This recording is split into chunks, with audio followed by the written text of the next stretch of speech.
استاذة دينا ومساء الخير على الساده المشاهدين جميعا. مساء الخير. بتوصف بايه الخبر ده وتحليلك ليه ايه؟ شوف انا هقول لحضرتك على حاجه، ده مش اول خبر تبثه وكاله انباء فارس الايرانيه عني. وده راجع ان احنا من شهرين تقريبا في جريده الوطن عملنا حمله ضد المد والفكر الشيعي في مصر، المذهب الشيعي في مصر. وكشفنا في موضوع شهير جدا في تحقيقات شهيره جدا اتنقلت على كل المواقع والفيسبوك عن الحسينيات الشيعيه اللي بتتعمل في مصر، وصورناها وكشفنا التفاصيل بالكامل. منذ هذه اللحظه بدء الحمله بتاعتنا في جريده الوطن بدات وكاله انباء فارس الايرانيه اللي معروفه دايما انها بتستخدم كذراع سياسي للنظام الايراني ولتصفيه اعدائهم وخصومهم والكلام ده ودفاعا عن الفكر الشيعي، بدات تبث عني اخبار. ده ثاني خبر تبثه، لكن المؤسف كانت بثت خبر من شهرين بعد يومين بالضبط من بدء الحمله بتاعتنا في جريده الوطن عن ان مجدي الجلاد بيستعد لتاسيس حزب شيعي في مصر. واليوم هي بتبث هذا الخبر، لكن المشكله الاساسيه اللي انا بتوقف امامها او الملاحظه الاساسيه ان الخبر اللي بث من شهرين لم تنشره اي صحيفه مصريه او موقع مصري لصحيفه مصريه، من منطلق ان كل الساده الصحفيين الزملاء عارفين الاهداف السيئه جدا والخطيره جدا لهذه الوكاله. لكن انا ما اتوقف امامه الان ان تنطلق جريده اخبار اليوم الصحيفه الكبيره الى نشر هذا الخبر نقلا عن وكاله انباء سيئه السمعه. كلنا بنمتنع عن نشر اخبارها ان احنا عارفين انها بتستخدم ازاي. ان ينشر هذا الخبر موقع اخبار اليوم فده الكارثه بالنسبه لي والمفاجاه الشديده، ولكن انا لا استطيع على الاطلاق ان افصلها عن التوجهات الجديده للصحف القوميه او بعض الصحف القوميه بعد التغييرات الصحفيه الاخيره. طب يعني ايه التوجهات الجديده للصحف القوميه، ولماذا يعني تستخدم الصحف القوميه مثل هذا الخبر من وكاله انباء مشبوهه زي ما وصفتها لبث خبر زي ده عنك؟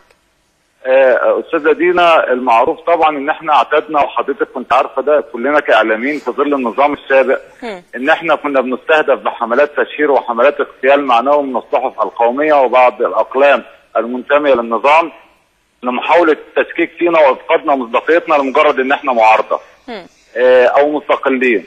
نفس للاسف قامت الثوره المصريه ونفس الاسلوب بيستخدم الان في هذه الصحف بعد التغييرات الصحفيه الاخيره اللي اجراها مجلس الشورى في تحرير هذه الصحف تنتمي بولاء كامل للذين يحكموا الان.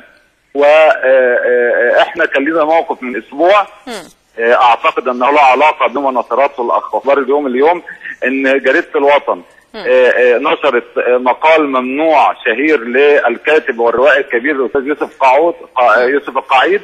هذا المقال كان منع في الاخبار نتيجه لان هو بيعارض حزب الحريه والعداله او الاخوان. فاحنا من منطلق ايماننا بحريه الراي والتعبير نشرنا هذا المقال الممنوع واعتبرنا انه منع في مؤسسه اخبار اليوم. فبالتالي بعتقد ان هذه تصفيه حسابات واضحه وسير على نفس منهج النظام القديم، وهي محاوله الاساءه والتشهير بالاقلام والاعلاميين المستقلين الذين لا يسيرون في نفس التوجهات. ايه الموقف اللي هتتخذه استاذ مجدي الجلاد؟ انا اتصلت بالمحامي المستشار القانوني بتاع مؤسسه الوطن الاستاذ المحامي الاستاذ نجاد البرعي لتحريك دعوه قضائيه ضد اخبار اليوم لنشرها هذا الخبر وانها لم ترجع لي، لان لا عقل يتصور على الاطلاق في مصر كلها ان مجدي الجلاد بيؤسس حزب شيعي. يعني المساله مضحكه جدا وتصل الى حد السفه والابتذال والى حد الجريمه، لانه في الاساس انا مش هاسس حزب شيعي في السر، وانا راجل مسلم وسني وحجيت ومش عايز اقول الكلام ده في الاساس واعرف ربنا كويس. واحنا ازاي انا بقى حزب شيعي وجريده الوطن اللي برأس تحريرها تشن حمله ضاريه ضد المد الشيعي في مصر. ولكن رب ضارة نافعة، يعني لولا هذا الخبر ربما لما يعني تعرفت على هذه الطريقة لتصفية الحسابات حسب يعني رؤيتك وحسب رأيك.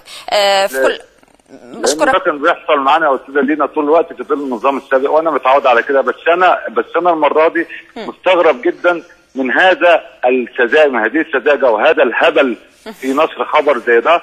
وانا بالفعل بستاء جدا وبحس بالخزي الشديد ان زميل صحفي المفروض ان هو زميل انه ينشر خبر زي ده، وانا بعتبر ان دي سقطه لاخبار اليوم، وبربأ بكل الزملاء المحترمين في اخبار اليوم انهم يسمحوا بالوصول الى هذا المستنقع في محاوله استهداف الاعلاميين والصحفيين المصريين. وانا هتخذ اجراءاتي القانونيه وهعلمهم ازاي، اعلم رئيس التحرير او اللي نشر الخبر ده ازاي يتحرى الدقه مع اي حد في مصر، مش معايا بس. بشكرك شكرا جزيلا استاذ مجدي الجلاد.